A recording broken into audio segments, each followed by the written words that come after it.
usually when we try to picture like the collapse of a civilization, our minds go straight to the kinetic stuff. Right, exactly. The big explosions. Yeah, we picture barbarians actively breaching the city gates, or, fires burning on the horizon, or even just a massive sudden economic crash where the stock market hits zero in a single day. It's a Hollywood disaster movie scenario, which is comforting in a weird way. Comforting? How is that comforting? Well, I mean, a physical enemy is something you can build a wall against, Oh, It's tangible. Oh, right. Yeah, I see what you mean. We expect the end of the West to be loud and chaotic. We expect to point at a specific invading army and say, there's the threat. But when you actually step into the realm of institutional analysis, you realize that true civilizational collapse, it doesn't announce itself with a trumpet. No, it really doesn't. It happens when the internal psychological architecture of a society quietly dissolves. It's this landscape of decline that is therapeutic, it's structural, and it is entirely internal. Which is actually the core question we are tackling today on this deep dive. Has Western civilization been deliberately redesigned to pathologize traditional masculinity and replace rational adulthood with what our source material calls an infantile utopia? It is a massive premise, and a highly controversial one. Insanely controversial. We are pulling this ultra-long, truly fascinating premise directly from a brand new 2026 ebook. It's titled Therapy State, Mocking the Infantile Utopia of the Female-Coded Left and Returning to Adulthood by Conrad Riker. And it is a relentlessly argued text. I mean, Riker essentially presents this 2,000-year autopsy of Western philosophical thought. Yeah, he's trying to pinpoint the exact mechanical failure of our institutions. Like the exact moment they were, in his view, captured and subverted by feminists and Marxists. Exactly. Now, before we dive into the really deep end here, do me a favor, hit the like and subscribe buttons right now. Seriously, if you are listening to this and you want to fully grasp the sheer scale of these concepts, you really need to go to Amazon Kindle or Google Play Books to buy the book for yourself. You really have to read the primary source on this one. 100%. Go buy Therapy State and make absolutely sure you follow at Conrad Riker on Substack. Now, let me set the ground rules for today's exploration because we have to be clear here. Yeah, this is important. Riker's book contains highly polarizing, politically charged arguments. They are aimed squarely at understanding the history of our institutions before they fell to this alleged ideological capture. I want to make it unequivocally clear to you, the listener, neither of us here is taking sides. Right. We are not endorsing the author's viewpoints at all. Nor are we condemning them. Our mission today is strictly to unpack, analyze, and impartially report on the really incisive, deep ideas contained in Riker's text. We are just mapping the territory. Exactly. We are mapping a major ideological framework that is currently dominating the manosphere and red-pilled communities, just to help you understand the exact arguments being made. We're basically acting as your cartographers today, because Riker makes very specific historical, psychological, and philosophical claims. And our job is to dissect the mechanics of those claims so you can see exactly how the engine of his worldview operates. So let's just jump into the diagnosis. Let's do it. Riker opens by arguing that society has intentionally destroyed the concept of the rational, property-owning patriarch. But he doesn't start with, a piece of legislation. No, he starts with television. Right. Television. He contrasts Jim Anderson, the stoic, rational patriarch from the 1954 show Father Knows Best, with Homer Simpson. Introduced in 1989. Yeah. Now, we all know Homer Simpson, but Riker isn't just offering a media critique here, is he? Not at all. He's using Homer as an archetype of a systemic lobotomy. A systemic lobotomy. Wow. Yeah, he views Homer Simpson not as a comedy trend, but as a deliberate multi-generational campaign against the very concept of adulthood. I mean, think about Homer. He is scientifically illiterate, he's gluttonous, he's completely driven by immediate emotional gratification. And his only real function in the family dynamic is to be managed and, mocked by his wife and kids. Exactly. To understand why Riker sees this as an actual civilizational threat, we have to look at how he utilizes the Aristotelian concept of telos. Oh, right. Let's break down telos for a second for the listener. Yeah. Because it's vital. Please do. So if you look at an acorn, its telos, which is like its inherent purpose, its ultimate biological and philosophical destination, is to become a fully mature oak tree. Right. If you keep that acorn in a dark box forever, you are actively thwarting its telos. Riker is applying this directly to human biology, right? He is. He argues that the biological and philosophical telos of a human male is to become a rational, autonomous adult. Specifically, a property-owning patriarch. Yes, a man capable of self-governance, logical debate, and civic virtue. But the system we live in now, which Riker dubs the therapy state, has actively severed men from this ultimate purpose. Because instead of cultivating rational adults who deal with objective reality, the therapy state prioritizes subjective feelings over empirical truth. Exactly. And he traces the architecture of this therapy state back to a very specific moment in 1960s psychology. Carl Rogers. Carl Rogers and his introduction of unconditional positive regard.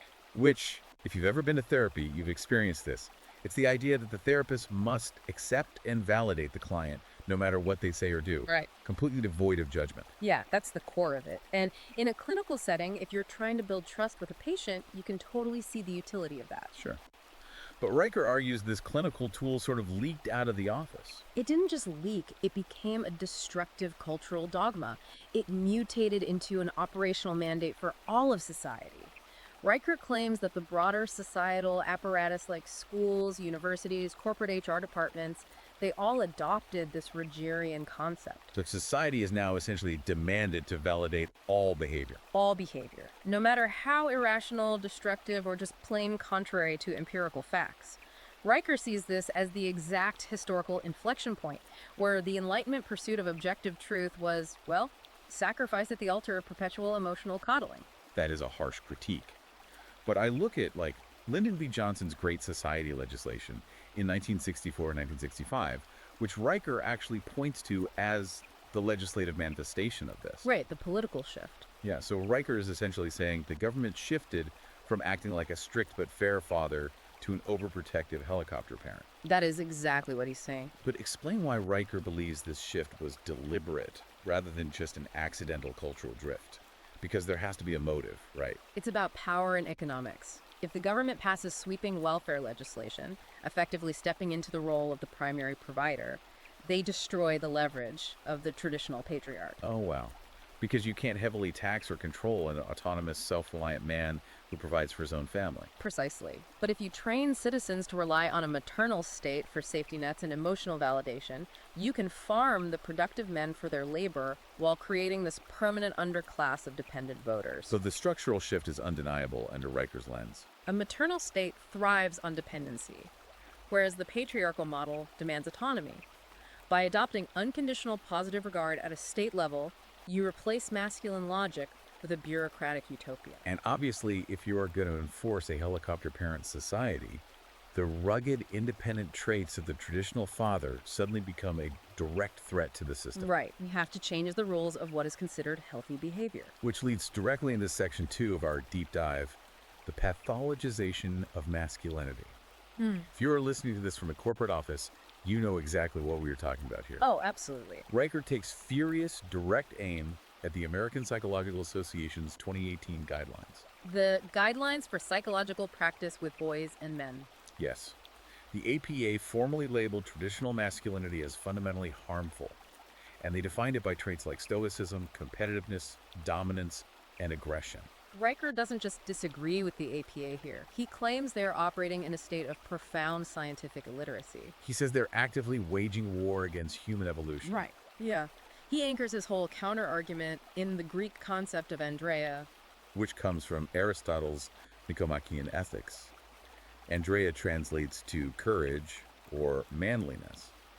But it isn't like unthinking berserker rage. No, not at all. Aristotle defined it as the golden mean. It's the highly cultivated rational balance between cowardice on one end and recklessness on the other. Let's apply that to a modern visceral scenario just to make it clear. Imagine you're driving and you see a massive car pile up on the highway. Okay, terrible situation. Right. Cowardice is the driver who freezes and refuses to help out of fear. They just lock their doors.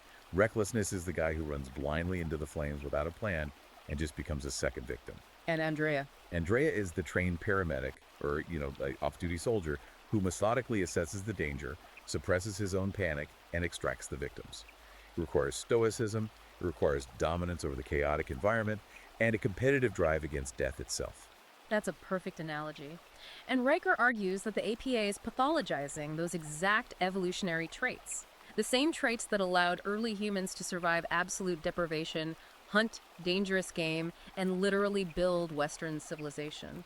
He essentially traps the modern psychological establishment in a logical paradox.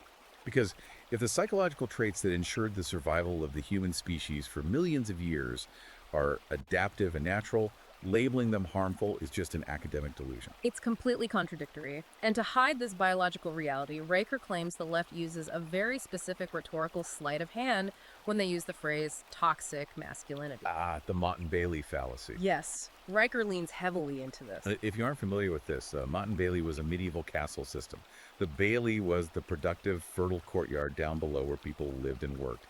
But it was incredibly hard to defend from invaders because it was so open. The moat was the highly fortified stone tower up on a steep hill where everyone retreated when the arrows started flying. You couldn't breach the moat. In modern debates, the fallacy works exactly the same way. So how does Riker map this onto the cultural discourse? Well, the Bailey, the radical, highly controversial argument they actually want to push, is the assertion that all innate male traits must be subdued. Right, that logical detachment, physical dominance, the desire to conquer environments, that these are inherently destructive diseases that corporate HR departments and state intervention need to cure. Exactly. But the moment a man pushes back and says, wait a minute, my biological drive to protect and compete isn't a disease, the activists retreat to the moat. They run up the hill to the safe tower. Right. They throw up their hands and say, oh no, you misunderstand. Toxic masculinity just means men shouldn't assault people, or, that men shouldn't bottle up their emotions until they have a heart attack. Which is a completely unarguable moat. No rational person advocates for indiscriminate assault. Of course not. But Riker points out that by using this rhetorical trick, the female-coded left is able to pathologize normal, healthy male biology as a mental illness, while pretending to the general public that they are merely advocating for basic civility. And when you systematically suppress that biological mandate, Riker introduces this chilling concept he calls the androgynous debt. The androgynous debt. Walk us through the logic there. The logic flows like this. If you destroy the patriarch who independently provides physical order and financial security, you open up a massive societal vacuum. Nature abhors a vacuum. Exactly. So the state steps in to fill that vacuum, acting as the substitute husband. But here's the catch. The state doesn't generate wealth. It only redistributes it. So the maternal state has to aggressively tax the remaining productive men to subsidize the dependent citizens who have been trained to be helpless. It is the ultimate economic and psychological extraction. The modern man is basically reduced to an ATM, funding a matriarchal bureaucracy that actively despises his natural masculine traits. I have to test Riker's premise here, though. Let's look at the reality of the modern listener. We don't live in the Pleistocene era. We aren't fending off rival tribes with spears to protect our cave. Right. The environment has changed. Drastically. Most of us sit in climate-controlled offices answering emails and managing spreadsheets. So, how does Riker justify these primal traits in a modern office setting? Doesn't a highly interconnected digital service economy actually require the suppression of physical dominance? That's the obvious counterargument. Isn't some level of behavioral pacification necessary to keep a modern corporate ecosystem functioning without constant physical conflict? Riker anticipates that exact pushback with his theory of evolutionary mismatch. He points out that the male brain and the endocrine system are hardwired for a world of physical friction, risk assumption, and conquerable environments. Millions of years of evolution. Right. And when you take that biology and trap it in a sterilized, risk-free gynocracy, when you demand a man sit in a cubicle, suppress his competitive instincts, and strictly comply with consensus-driven HR policies, you do not pacify him in a healthy, adaptive way. What do you do to him? You break his internal structure. You create what Riker terms NPCs. Non-player characters. Yes, like the background characters in a video game. They have no internal monologue, no real agency. You click on them and they just repeat the same 3 programmed lines of dialogue over and over. Precisely. Riker argues that men who lack real physical and psychological friction become empty vessels. Because their innate drive to build, hunt, and dominate is chemically and culturally lobotomized by the corporate environment, they lose their capacity for independent logic. So they just become purely reactive to social cues. Yes. They parrot leftist orthodoxy and demand safe spaces because their internal framework has literally been hollowed out. They are ideologically possessed drones. Man, If this ideology is actively creating hollowed-out men and suppressing our core survival traits, you have to ask, who wrote the code for those NPCs? How did it happen, right? Yeah, how did an ideology that actively rejects human biology become the default operating system of our most elite institutions? Which shifts the discussion to Section 3, institutional capture. Riker's timeline here is meticulous. He doesn't just blame modern Twitter activists. He goes deep into the academic archives. He maps a deliberate historical subversion of the Enlightenment. Let's trace that map. He starts with Francis Bacon in 1620. Right. Bacon formalized the empirical scientific method. He established this rigorous masculine demand.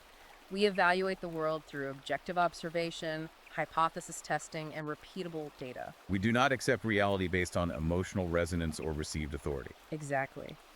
But Riker argues this empirical bedrock was systematically dissolved beginning in 1937 by the Frankfurt School, specifically through Max Horkheimer's introduction of critical theory. Let's look at the mechanism of critical theory, because it's a buzzword people hear a lot, but Riker gets into the gears of it.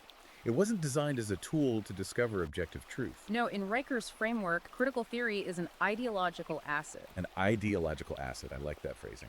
It was a Marxist methodology designed explicitly to dismantle Western patriarchal institutions by relentlessly critiquing the power structures underlying them. So instead of viewing man as a rational architect of his destiny, critical theory reframed man purely as an avatar of systemic forces. You are either an oppressor or a victim. There's no individual agency. It mutated the very concept of humanism, and this ideological acid eventually eroded the concept of free speech entirely, culminating in Herbert Marcuse's 1965 essay, Repressive Tolerance. Oh, Marcuse. This is a huge piece of the puzzle. Marcuse argued that true tolerance requires the active intolerance of right-wing, patriarchal, or traditional views because those views are inherently oppressive. It's Orwellian. It really is. So to protect the marginalized, society is morally obligated to silence traditional voices. It's literally the pseudo-intellectual justification for every modern censorship campaign. And Riker sees Marcuse as the architect of the vast gynocentric silence we experience today, where stating a biological truth is suddenly labeled hate speech. We see this on college campuses all the time. I mean, we don't need to rehash the basic timeline of the 1964 UC Berkeley free speech movement, which was demanding open discourse, versus modern cancel culture. Anyone listening to this already knows how far the pendulum has swung. Right, the target audience is well aware. But Riker's analysis of why the modern university has erected safe spaces is what's really fascinating. He doesn't view them as political tools. He views them as intellectual quarantine zones. Daycare centers. Exact. Daycare centers designed to protect the fragile, female-coded mind from the rough, dialectical combat of the Socratic method. The institutions built to pursue truth now actively suppress it to protect emotional ecosystems. And to prove just how intellectually bankrupt this process has become, Riker heavily cites the famous grievance studies academic hoax. Oh, the hoax by Peter Boghossian, James Lindsay, and Helen Pluckrose. Yeah, around 2018. This was incredible. They wrote intentionally absurd, scientifically void papers just to see if peer-reviewed academic journals would publish them, as long as they were packed with the right intersectional feminist buzzword. Well, the journals did. They absolutely did. They published a paper analyzing rape culture in dog targs that seriously suggested men should be trained like dogs. It's beyond parody. And they even published a section of Adolf Hitler's Mein Kampf, completely rewritten using feminist jargon. How does peer review fail this spectacularly? Because the mechanism of peer review itself was captured by critical theory. The journals were no longer evaluating the empirical validity of the data. They were evaluating whether the paper confirmed their emotional and political biases. So Riker argues this hoax proved beyond a shadow of a doubt that female-coded leftism has entirely abandoned objective reality. Entirely. And this capture bleeds out of academia directly into STEM and the media. Which brings up the Matt Taylor incident. You remember the 2014 Rosetta mission? Oh, the shirt storm. Yes. For the listener who might not remember, British astrophysicist Matt Taylor helps land a probe on a comet moving through deep space at tens of thousands of miles an hour. It is a monumental achievement of human engineering and mathematics. A literal moonshot, but harder. And during the press conference, he's wearing this tacky, flamboyant bowling shirt covered in cartoon pinup women. A shirt, by the way, that a female friend of his had actually made for him. Right. And the media completely ignored the mathematical triumph of landing on a comet. Instead, they relentlessly bullied this scientist into crying on international television, forcing a groveling apology. But Riker doesn't view this as a debate about professional attire or manners. He analyzes it as a ruthless, gynocentric power grab over male eccentricity. It was a demonstration of power. Exactly. The media wanted to prove that no matter how undeniably brilliant and eccentric rule-breaking man is, he must still submit to an irrational, emotional narrative dictated by the therapy state. It's the taming of the brilliant outcast. Let's consider the macro implication of this, though. Let me use an analogy here. Go ahead. If institutions like universities, media, HR departments act like an immune system that has suddenly started attacking its own healthy tissue, destroying the rational, empirical foundations they were built upon, what happens next? If Riker is right, these institutions are actively destroying the foundations they were built on. What does he point to as the ultimate proof that this ideology fails in the real world? Because an ideology can survive in a faculty lounge forever, insulated by endowments. But eventually it has to interact with the physical world. Right, which takes us to Section 4. That collision between ideology and undeniable biological and mathematical realities is the subject of Riker's chapter, Nature Bats Last. Nature bats last. It's a great phrase. Riker asserts that egalitarianism, the doctrine that everyone is a blank slate and all outcomes can be equalized by state intervention, is a mathematical impossibility. And that it inevitably leads to civilizational ruin. Let's look at the Duluth model from 1981 to understand this. Yes, the domestic violence intervention framework. Right. This is a framework used globally. Under this model, police protocols were fundamentally altered to assume that domestic violence is exclusively rooted in patriarchal power and control. The Duluth model falsely framed all natural patriarchal authority in the home as inherently abusive. So if a police officer arrives at a dispute, the flowchart of the Duluth model dictates that the male is almost always the primary aggressor based on his systemic privilege. By doing so, it redefined the rational hierarchical structure of the family as a latent crime. It attempted to replace the father's logical governance with the blunt force of state intervention. And alongside the systemic destruction of the father's authority, Riker dissects the psychological destruction of the mother. He points to Betty Friedan's The Feminine Mystique. He calls her book a poisoned chalice. But how exactly did it poison the well? Friedan convinced a generation of women that the domestic sphere was a literal prison, and that true fulfillment lay only in corporate careerism and complete independence from men. But Riker argues this triggered a catastrophic biological trade-off. He points to modern longitudinal data, such as the General Social Survey. It reveals a glaring paradox. As women have gained unprecedented economic and political power over the last 50 years, self-reported female happiness has steadily plummeted. And it perfectly correlates with a massive societal spike in SSRI antidepressant prescriptions. The mechanism here is profound. Riker argues that by adopting hypermasculine behavioral traits, relentless careerism, aggression suppressing maternal instinct, women destroyed the fundamental gender polarity that sustains human attraction and biochemical regulation. Because you cannot demand the perks of traditional chivalry while insisting you don't need a man. Exactly. It creates a massive ideological paradox that results in a crash in marital satisfaction and a chemical deficit in the brain, hence the SSRIs. Whenever the left attempts to erase immutable gender roles, they have to use increasingly authoritarian force. And even then, biology eventually wins. Riker proves this by diving deep into anthropologist Melford E. Spiro's study of the Israeli kibbutz movement. Oh, the kibbutz experiment is fascinating. So in the early 20th century, these agricultural communes were explicitly founded on strict Marxist egalitarian principles. They deliberately attempted to erase traditional gender roles. It was the ultimate blank slate laboratory. Let's look at the day-to-day reality of this. Children were separated from their parents and raised communally. Women were assigned heavy manual labor in the fields, and men were assigned domestic tasks like laundry and childcare. Right, complete inversion. And they tried to socialize the children from birth, using identical clothes, toys, and disciplines, to be completely gender neutral. But Spiro's exhaustive study found that despite this intense totalitarian ideological conditioning, the children spontaneously reverted to traditional gender behaviors. Without any coaching. None. The little boys naturally formed competitive hierarchies and engaged in aggressive, rough-and-tumble play.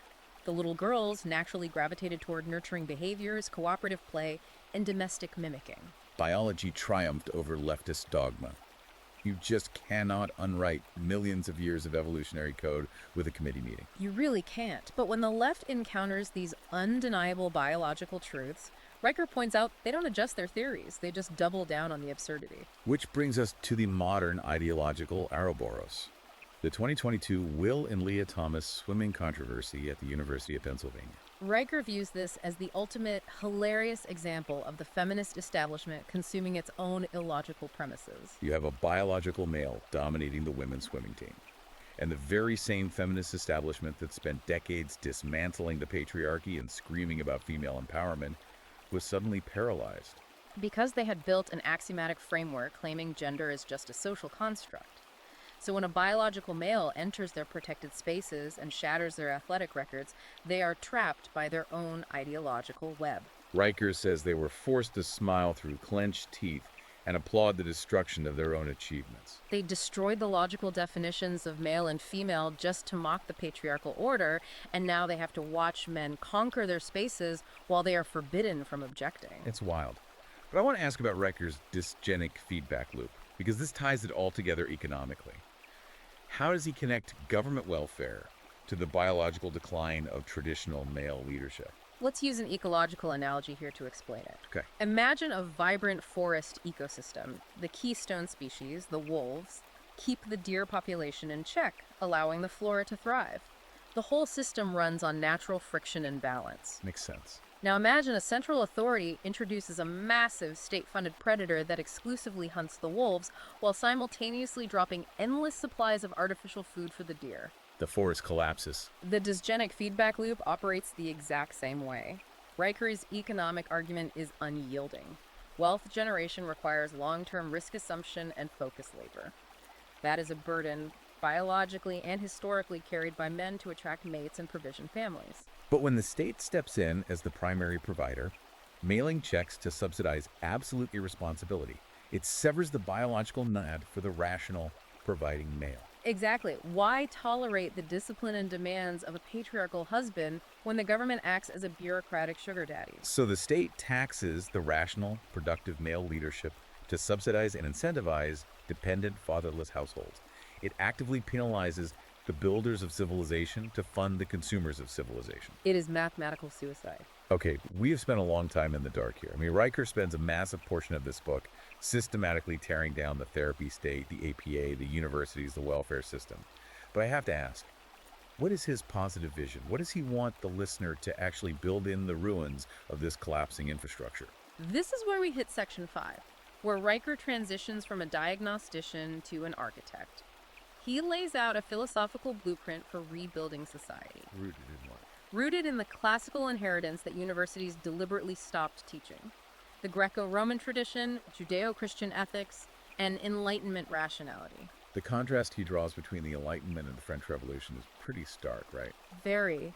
He views the Enlightenment thinkers like John Locke and Isaac Newton as engaging in a profoundly masculine patriarchal project. Because their goal was to use mathematical precision, empirical evidence, and rational law to impose order on a chaotic natural world. Yes. Consider John Locke's labor theory of property. Locke argued that a man owns his own body, and therefore he owns the labor of his body. Right, so when he mixes his sweat with the unowned earth, when he chops the wood and builds the cabin, that property becomes an extension of his biological sovereignty. Exactly. Riker frames this not just as economic theory, but as the biological imperative of the male provider made manifest in law. And he contrasts that architectural brilliance with the French Revolution in 1789. Which he describes as a bloody, infantile tantrum. A mob of hysterical zealots acting on a female-coded demand for egalitarianism, tearing down their own society and severing heads because reality refused to bow to their narcissistic delusions. And he sees the exact same dynamic playing out today between the rational builders in the tech and industrial sectors and the emotional mobs of the therapy state. To combat this emotionalism, Riker leans heavily into religious philosophy too. Specifically, St. Augustine's City of God. Written around 426 AD as the Roman Empire was literally crumbling to dust. Which is such a striking parallel. And Augustine introduces the doctrine of ordo amoris. The right ordering of love and affections. The metaphysical weight of the ordo amoris is incredible. Augustine argued that if your loves are disordered, like if you love your own comfort more than the truth, Or if you love fleeting emotional validation more than divine law, your soul descends into chaos. And Riker scales that up. If a society elevates the fragile feelings of the unmoored self above natural law and hierarchy, the whole city falls. So Riker argues society must rightly order its authority toward the patriarchal father, just as the soul must orient toward objective truth. He couples this with Max Weber's 1905 sociological masterpiece, The Protestant Ethic and the Spirit of Capitalism. Right, where Weber demonstrated that Calvinist theology created the psychological conditions for modern economic success. The doctrine of the calling transformed labor from a biological necessity into a spiritual vocation. Men didn't just earn wages to eat, they believed they were fulfilling a divine purpose. This gave men the capacity for extreme delayed gratification. They built cathedrals that would take centuries to finish. They built skyscrapers and advanced human capability because they believed their labor had eternal significance. While modern leftists, Riker argues, build nothing because they believe in nothing beyond immediate emotional gratification. Which brings us to Riker's absolute reverence for Roman pragmatism. He contrasts the construction of the Aqua in 312 BC, which was this monumental, world-changing aqueduct built through sheer will and engineering genius, with modern infrastructure paralysis. Today, we can't even build a highway overpass without a decade of environmental impact studies, social equity panels, and bureaucratic hand-wringing. Riker views Roman engineering as the patriarchal subjugation of nature for the benefit of civilization, completely devoid of emotional sentiment. Today, progress is paralyzed by a mountain of feelings. But his ultimate Roman ideal isn't an emperor or a general who seizes power for ego. No, it is a farmer, Cincinnatus. Cincinnatus, the story is legendary. The story of Cincinnatus is the ultimate rejection of the ego. In the 5th century BC, Rome was facing a massive military crisis, an invasion by the Aequi tribe. The Senate called upon Cincinnatus, who was literally outworking his small farm, and granted him absolute dictatorial power to save the Republic. And he took command. He took command, organized the army, completely crushed the enemy tribes, and saved Rome in a matter of days. And then, having absolute, unquestioned power within his grasp, he voluntarily resigned his dictatorship and walked right back to his plow. Cincinnatus embodies Riker's sovereign standard. He is the masculine ideal the modern system fears the most. A man who possesses the physical capability to wage absolute violence to protect civilization, the civic duty to answer the call, and the intellectual fortitude to reject manipulations of power and return to his own sovereignty. A man who can perfectly rule himself cannot be manipulated by the emotional appeals of the welfare state. Exactly. So let's bring this to the modern listener. How does Riker expect a man listening to this deep dive to actually embody Cincinnatus? Let's say our listener works at a Fortune 500 company. The modern corporate world is completely obsessed with ESG metrics. How does Riker view a man navigating an environment dominated by the 2004 UN Who Cares Wins mindset? Riker doesn't mince words here. He views ESG environmental, social, and governance metrics as a global apparatus of financial castration. He argues that men lose their empires the exact moment they chase external validation from the gynocentric corporate machine. By complying with irrational, female-coded diversity mandates, men sacrifice their independence and build unearned wealth for their ideological enemies. So Riker's demand is absolute. You must completely reject external validation. You cannot trade your masculine authority for a laminated corporate ID badge and a false sense of security. This transitions us perfectly into Section 6, the final, most intense section of Riker's book. This isn't theoretical philosophy anymore. He issues direct, actionable mandates for his readers on how to survive the inevitable collapse of the therapy state. He calls for the creation of the Brotherhood of Iron and the forging of the sovereign man. It sounds like a survival manual for the modern Dark Age. It really is. Riker argues that you cannot simply think your way out of the therapy state. You can't just read books. You have to physically forge and armor against it. And that requires an intentional pursuit of physical suffering and discomfort. And he backs this up with actual biochemistry, right? He cites Dr. John Coates' 2008 study. Yes, Coates was a former Wall Street trader turned neuroscientist. He published a landmark study demonstrating that successfully overcoming physical and competitive challenges directly increases testosterone levels. And that increased testosterone physically alters the brain-optimizing confidence, spatial reasoning, and the willingness to take calculated risks. Riker uses this biology to prove that mental fortitude is only developed through the voluntary confrontation of physical stress. The therapy state wants to remove all obstacles to keep you soft, low testosterone, and compliant. So Riker demands that men deliberately seek out the forge to maintain their biological edge. Physically, he demands a baseline of absolute dominance. He commands his readers to master a martial art, maintain sub 12% body fat, and specifically to deadlift twice their body weight. Why deadlifting? Because pulling heavy iron off the floor cannot be faked. It requires central nervous system dominance. And financially, you must achieve absolute autonomy by destroying all consumer debt and acquiring hard assets so you are immune to HR leverage. Intellectually, he demands you consume the foundational texts of Western civilization, Aristotle, Marcus Aurelius, Thomas Aquinas, and entirely reject modern algorithmic media. But crucially, he warns that you cannot do this alone. Riker heavily attacks the Hollywood lone wolf fallacy. The rugged individualist myth, the lone man standing against the mob, is a trap. A solitary man is easily targeted, isolated, and destroyed by cancel culture mobs. Look at the timeline of the last decade. He gives the examples of Brendan Ike, who was hounded out of Mozilla in 2014 simply for privately donating to a traditional marriage initiative. Or James Damore, fired by Google in 2017 for writing a scientifically grounded, measured memo questioning the feminist echo chamber of tech. They were destroyed because they were isolated targets. The alternative to the lone wolf is the pack. Riker points to the evolutionary mandate of the Maasai warriors, young men operating as a highly organized, hierarchical pack bound by duty to protect the perimeter of the tribe. He demands his readers form the Brotherhood of Iron, invisible subterranean networks of rational men who pool resources, trade capital and skills, and provide legal and rhetorical cover for one another entirely outside the view of the state. But the state knows this, which is why, as Riker points out, there has been a historical targeted assault on unmonitored male-only spaces. Right. He highlights the Boy Scouts of America, dropping boy from its name in 2018. Riker views this not as inclusion, but as a calculated conquest to destroy a space explicitly designed to forge masculine independence and survival skills away from female oversight. He also points to Harvard University's 2016 crackdown on male-only final clubs, like the historic Porcellian Club. Riker frames these events as tyrannical assaults on the fundamental right of free association. The left cannot tolerate any space where men network, build hierarchies, and evaluate objective truth without female-coded emotional oversight acting as a referee. So if a listener agrees with Riker, what is their day-to-day life actually supposed to look like? He outlines what he calls the daily Roman protocol. And honestly, reading this chapter, I am exhausted just thinking about it. It is entirely unforgiving. You wake up before your household. You set the daily agenda.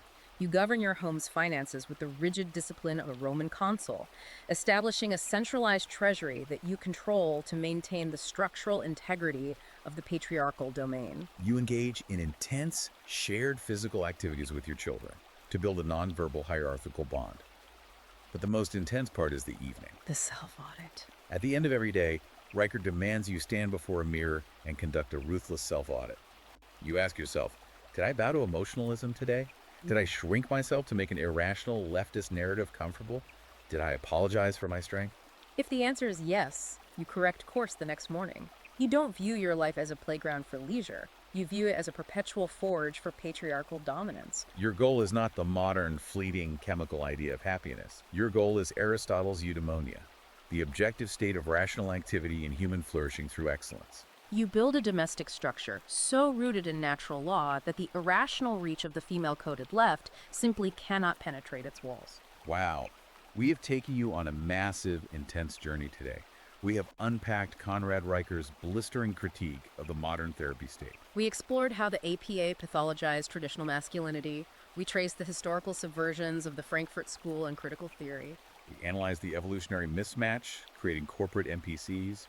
And we examined his demand to completely abandon the infantile utopia and return to Roman pragmatism, strict biological realities, and the Brotherhood of Iron.